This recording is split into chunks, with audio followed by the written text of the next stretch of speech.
अस्सलाम वालेकुम रहमतुल्लाहि व बरकातहू। दोस्तों, welcome to Gulf Life Hindi YouTube channel. Saudi Arab की फटाफट बड़ी खबरें 9 दिसंबर के लिए।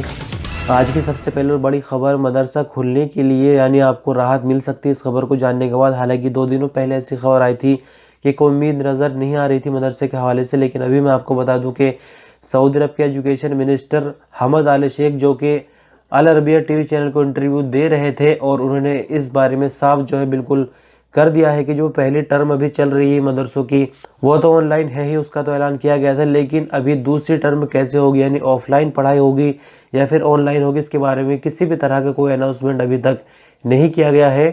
आगे एजुकेशन मिनिस्टर का कहना है कि हमारी तैयारी दोनों तरह से ही है, यानी अगर सेकंड टर्म के लिए ऑफलाइन पढ़ाई होती है तो भी हमारी तैयारी बराबर है, और अगर ऑफलाइन इसको रखा जाता है तो भी हमारी तैयारी बराबर है। लेकिन अभी जो संबंधित विभाग है उनसे बातचीत चल रही है, और सभी संबंधित विभागों की तरफ से जो भी फैसला किया जाएगा उसके मुताबिक ही आगे काम शुरू किया जाएगा। क्योंकि जो भी संबंधित विभाग है वो लगातार जायजा ले रहे हैं, जो भी उनको मुनासिब लगेगा वो फैसला करेंगे। और मैं थोड़ा सा आपको याद दिला दूं कि 2-3 दिन पहले अभी इन्हीं का बयान था कि जो एजुकेशन है ऑनलाइन उसको जारी रखा जाएगा कोरोना के बाद भी। लेकिन ऊपर से इन पर क्या दबाव आया या क्या कुछ हुआ है उसकी तो हमें कोई जानकारी नहीं मिली।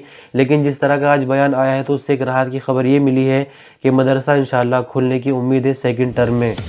लेबर की कैटेगरी को छोड़कर आने वाले दिनों में सऊदी अरब जाना काफ़ी मुश्किल हो जाएगा प्रोफेशनल्स को। यहाँ मैं आपको फ़िलहाल बता दूं कि जो इंजीनियरिंग का सेक्टर है सऊदी अरब में, उस पर काफ़ी सख्ती कर दी गई है। सऊदी अरब में बल्दिया की मिनिस्ट्री ने सऊदी इंजीनियरिंग काउंसिल को कहा है कि जब तक वो इंजीनियर का पूरी तरह से टेस्ट ना ले ले तब तक सनद नहीं दी जाएगी, और जब तक सनद नहीं मिलेगी तो इंजीनियर बंदे को बिल्कुल भी नहीं समझा जाएगा। यानी पहले होता यह था कि कंपनियां जो है बंदों को इंडिया, पाकिस्तान, बांग्लादेश, नेपाल वगैरह से ले जाती थी और लगातार काम होता था, किसी तरह की कोई प्रॉब्लम नहीं हुआ करती थी। लेकिन अभी गवर्नमेंट की तरफ से एक सऊदी इंजीनियरिंग काउंसिल बना दी गई है, जिससे सर्टिफिकेट लेना बहुत ज़रूरी होगा सऊदी अरब में काम करने के लिए। और सर्टिफिकेट तभी मिलेगा जब इंजीनियरिंग काउंसिल का जो भी एग्ज़ाम होगा उसको पास किया जाएगा।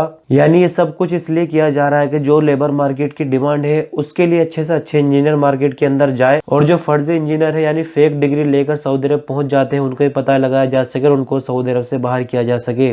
और साथ ही आपको बता दें कि सऊदी इंजीनियरिंग काउंसिल को यह भी हक दिया गया है कि अगर वो एक बार सर्टिफिकेट जारी कर दे शुरू में, उसके बाद भी बंदे की जांच कभी भी की जा सकती है। और जैसा कि आपने सुना होगा कि मार्च 2021 से जो नया कानून आने वाला है स्पॉन्सरशिप के ट्रांसफ़र के लिए, तो उसमें जो लेबर कैटेगरी के बंदे उनको बिल्कुल बाहर रखा गया है, और जो प्रोफेशन में होते हैं उनके लिए छूट दी गई है, लेकिन सभी तरह के कागजात वहाँ पर दिखाने पड़ेंगे। तो इसीलिए मैंने आपको बोला कि आने वाला वक्त काफ़ी डिफ़िकल्ट होने वाला है। यानी जो स्किल्ड लेबर है पूरी तरह से वही सऊदी अरब जाएंगे, वरना तो जिनके अंदर कम स्किल होगी उनको लेबर कैटेगरी में ही रखा जा सकता है। अगर इकामा एक्सपायर और बंदे पर हरूफ भी नहीं है, यानी कई बार देखा यह जाता है कंपनियां जो है इकामा रिन्यू नहीं कराती है, बहुत सारे उसके रीज़न हो सकते हैं। तो क्या ऐसी कंडीशन में खुरूज निहाई लग सकता है, कोई प्रॉब्लम तो नहीं होगी? इस तरह का सवाल एक अजनबी भाई की तरफ से किया गया है, जिस पर मिनिस्ट्री ऑफ लेबर की तरफ से कहा गया है कि सऊदी अरब में आने के बाद सभी तरह की जिम्मेदारी कफील या कंपनी पर हो जाती है, जैसे कि इकामे का रिन्यूअल, मेडिकल कार्ड, बंदे को रहने के लिए रिहाइश देना वगैरह वगैरह। और इन सब जिम्मेदारियों को पूरा करना कफील या कंपनी की जिम्मेदारी है। और इससे हटकर अगर किसी दूसरी जगह से इकामा रिन्यू कराना चाहे या एग्जिट एंट्री वीज़ा लेना चाहे या खुरूज निहाई लगवाना चाहे तो बिल्कुल भी मुमकिन नहीं होगा। जो कंपनी होती है मौजूदा उसी के हाथ में इख्तियार होता है कि वो खुरूज निहाई या फिर एग्जिट एंट्री वीज़ा लगाए। तो अगर कहीं ऐसा सीन देखने में आता है और कंपनी बिल्कुल हाथ खड़े कर देती है तो लेबर ऑफिस में उसकी शिकायत की जा सकती है। नहीं तो जो तरहील वाला सिस्टम होता है जेल के ज़रिए, उसमें 3 साल के लिए बंदे को ब्लैक लिस्ट कर दिया जाता है। 3 साल तक किसी भी वीज़ा पर आने की इजाज़त बंदे को नहीं मिलती। खादिम हरमैन शरीफैन किंग सलमान बिन अब्दुल अजीज़ की प्रेसिडेंसी में कैबिनेट की मीटिंग हुई बीते दिन, और मीटिंग के दौरान राष्ट्रीय और अंतर्राष्ट्रीय मुद्दों पर कई तरह की चर्चा हुई, कई तरह की बहस हुई। लेकिन ख़ास बात मैं आपको ये बता दूं कि बीते दिनों इस तरह की खबरें वायरल हुई थी जब G20 की ग्रैंड मीटिंग हुई थी, यानी जो फाइनल समिट हुई थी, कि उसके दौरान जो इजराइल के प्राइम मिनिस्टर हैं वो भी वहां पर आए थे, और इसी के साथ और भी अधिकारी इजराइल के आए थे सऊदी अरब, जिन्होंने मुलाकात की थी किंग सलमान और मोहम्मद बिन सलमान से। तो उसी के चलते यहाँ पर फिर से थोड़ा सा जिक्र हुआ है, यानी कैबिनेट की मीटिंग के दौरान ये बात कही गई है कि सऊदी अरब फिलिस्तीन के साथ किंग अब्दुल अजीज के ज़माने से लेकर आज तक उसी तरह से खड़ा हुआ है, इसमें किसी तरह का कोई भी बदलाव नहीं है। यानी इजराइल के साथ किसी भी तरह के कोई ताल्लुकात ना ही बने हैं, ना ही इसके आगे कोई उम्मीद है। फिलिस्तीनी हमारे भाई जैसे हैं, हम हमेशा उनके साथ खड़े रहेंगे। जानकारी के मुताबिक आपको बता दें कि जब से यूएई और फिलिस्तीन के लिए एयर रूट सऊदी अरब ने दिया है, तब से उसको शक की नज़रों से देखा जाने लगा है। Saudi ministry of municipal corporation यहाँ के बल्दिया की मिनिस्ट्री ने एक नया नियम बनाया है वर्करों की रिहाइश के लिए, यानी जो अजनबी वर्कर होते हैं उनकी रिहाइश के लिए एक नया कानून बना दिया है, जिस पर अमल करना 1 जनवरी से ज़रूरी होगा और जो कंपनियां उस पर अमल नहीं करेंगी उनके लिए कार्रवाई की जाएगी। आपको बता दें कि नए कानून के अंदर 6 पॉइंट रखे गए हैं, यानी लेबर कैंप में अगर वो 6 चीज़ें पूरी हो जाती है तो कोई प्रॉब्लम नहीं होगी, वरना कानूनी कार्रवाई की जाएगी। आपको थोड़ा सा याद दिला दूं कि कोरोना के चलते जो लेबर कैंपों में चेकिंग हुई है बीते दिनों, उसके चलते बहुत सारे लेबर कैंप ऐसे लाइट में आए हैं जिनमें पूरी तरह से कानून को वायलेट किया जा रहा था, जिसके बाद उनको बंद कर दिया गया और नया कानून बनाया गया है। आपको बता दें कि वो 6 पॉइंट कौन कौन से हैं। सबसे पहला तो ये कि जो अजनबी वर्करों की रिहाइश है वो बिल्कुल साफ सुथरी होनी चाहिए। दूसरा ये कि 20 लोग या उससे ज़्यादा अगर वर्कर एक रिहाइश के अंदर रखे जाते हैं तो बल्दे की तरफ से एनओसी लेना लाजमी होगा। रिहाइश के कंपाउंड की छत किसी भी मकसद के लिए किराए पर न दी जाए। जब रिहाइश के अंदर दाखिल हो उससे पहले जो बड़ा दरवाज़ा होता है उस पर रिहाइश के बारे में पूरी जानकारी लिखी होनी चाहिए कि इसके अंदर कितने वर्कर हैं, उनका क्या क्या नाम है और ये कंपनी का नाम है, यानी कि ये सब डिटेल जो है वो रिहाइश के जो मेन गेट है उस पर लिखी होनी चाहिए। बिल्डिंग या कंपाउंड में जो हद फिक्स की गई है एक बल्दिया की तरफ से उससे ज़्यादा बंदा रहने की बिल्कुल भी इजाज़त नहीं होगी। सऊदी कानून की दफ़ा नंबर बी में कहा गया है कि जो भी वर्करों की रिहाइश है उसमें पानी, बिजली और दूसरी सभी सुविधाएं दी जानी चाहिए और रिहाइश जो है वो शहरी आबादी से 40 किलोमीटर से ज़्यादा दूर नहीं होनी चाहिए और हाईवे के बिल्कुल पास होनी चाहिए। साथ ही आपको बता दें कि अगर रिहाइश के आसपास कोई मस्जिद नहीं है तो रिहाइश के अंदर मस्जिद बनाई जानी ज़रूरी होगी। साथ ही आपको बता दें कि रिहाइश ऐसे इलाके में नहीं बनाई जाएगी जहां पर कोई फैक्ट्री वगैरह हो, जहां धुआं निकलता हो और उससे लोगों की सेहत को कोई खतरा हो। और लास्ट में आपको बता दें कि 4 स्क्वायर मीटर का एरिया एक बंदे पर बनता हो, यानी इस तरह का कंपाउंड होना चाहिए कि एक बंदे के लिए 4 स्क्वायर मीटर की जगह रिजर्व हो और कपड़े रखने के लिए एक अलग से अलमारी हर बंदे के लिए होनी चाहिए। यानी इस तरह के नियम जहां पर पूरे होंगे वो बल्दे की नज़रों में बिल्कुल ठीक रिहाइश मानी जाएगी। अगर ऐसा नहीं हुआ और चेकिंग आ गई तो कानूनी कार्रवाई की जाएगी। सऊदी अरब में मौसम की जानकार अब्दुल अजीज़ अल हुसैनी ने बताया कि मंगल की सुबह सऊदी अरब के अक्सर इलाके सर्दी की लपेट में आए हैं और कई जगहों पर टेम्परेचर 10 से भी नीचे कम रिकॉर्ड किया गया है। जानकारी के मुताबिक उन्होंने आगे बताया कि सर्दी की इस लहर का सबब कतब से जन्म लेने वाली ठंडक से जो सऊदी अरब के कई हिस्सों को प्रभावित कर रही है। अब्दुल अजीज़ अल हुसैनी ने बताया कि बर्फानी हवाओं की चपेट में आने की वजह से कई इलाकों में मंगल की सुबह कड़ाके की सर्दी महसूस की गई। साथ ही आपको बता दें कि सऊदी अरब की राजधानी रियाद में टेम्परेचर 10 से भी कम था और सुबह के वक्त 9 रिकॉर्ड किया गया, जबकि किंग खालिद एयरपोर्ट पर टेम्परेचर 8 तक रिकॉर्ड किया गया है।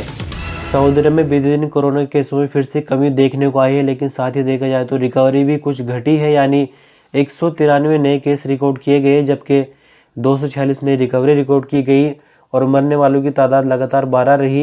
यानी कुल संख्या में अगर देखें तो 3,59,115 कुल केस हो चुके हैं, 3,49,414 कुल रिकवरी हो चुकी है, 5,989 कुल मरने वालों की तादाद रही। सऊदी अरब में फिलहाल एक्टिव केसों की संख्या 3,712 रह गई, जिनमें से क्रिटिकल केस 573 है जिनका आईसीयू में इलाज चल रहा है। सऊदी अरब के ऐतिहासिक शहर अल-उला की कमिश्नरी के एयरपोर्ट के फैलाव के काम का दूसरा स्टेज पूरा हो गया है, यानी हवाई अड्डे को भी बड़ा किया जा चुका है। पहले से हवाई अड्डे का काम खत्म होने के बाद यानी इस वक्त आपको बता दें कि 4 लाख लोग इससे सालाना फ़ायदा उठा सकेंगे। एक लोकल सऊदी अखबार 24 के मुताबिक अल-उला रॉयल कमिश्नरी ने कहा कि अल-उला कमिश्नरी में तरक्की वाले काम काफ़ी तेज़ी से चल रहे हैं। अल-उला में टूरिस्टों की बढ़ती हुई तादाद को देखकर यहां पर हवाई अड्डे को बढ़ाया गया है और दूसरे कई तरह के तरक्की वाले प्रोजेक्ट शुरू किए गए हैं।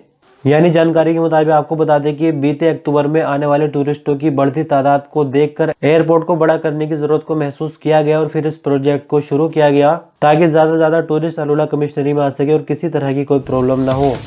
मक्का मुकर्रम म्यूनसिपलिटी ने अल-अज़ीज़िया मोहल्ले में एक मशहूर मार्केट या कहे कि मॉल को बंद कर दिया, जिसके अंदर 200 छोटी छोटी अलग अलग तरह की दुकानें थी। मक्का मुकर्रम म्यूनसिपलिटी के स्पोकमैन राद अल शरीफ ने कहा कि कार्रवाई ज्वाइंट टीमों ने मिलकर की है, यानी म्यूनसिपलिटी के साथ साथ सिविल डिफेंस के अधिकारी भी मौजूद थे और ज्वाइंट टीमों ने जैसे ही मार्केट का जायजा लिया तो अलग अलग दुकानों में कई तरह के वायलेशन पकड़े गए, यानी कोरोना को लेकर जो भी SOPs है उन पर बिल्कुल भी अमल नहीं किया जा रहा था और लोगों के द्वारा भीड़ भाड़ वहां पर इकट्ठा की जा रही थी, लेकिन जो मैनेजमेंट है उनकी तरफ से किसी भी तरह की कोई ऐसी कार्रवाई नहीं हो रही थी जिससे भीड़ को कंट्रोल किया जा सके, जिसके चलते पूरी तरह से मॉल को बंद कर दिया गया है। यानी 200 की 200 दुकानें पूरी तरह से बंद कर दी गई है। लेकिन जो मार्केट के मैनेजमेंट के बंदे हैं उनको तलब किया गया है बल्दिया के ऑफिस आने के लिए। अगर मैनेजमेंट वाले वो कमियां पूरी कर लेते हैं जो कि बल्दिया ने पकड़ी है तो मार्केट को दोबारा से खोला जा सकता है। सऊदी अरबियन एयरलाइन यानी अल सऊदिया के जहाज में जाजान से रियाज जाने वाली एक फ्लाइट के दौरान एक मुसाफिर बच्चे की हालत अचानक बिगड़ गई।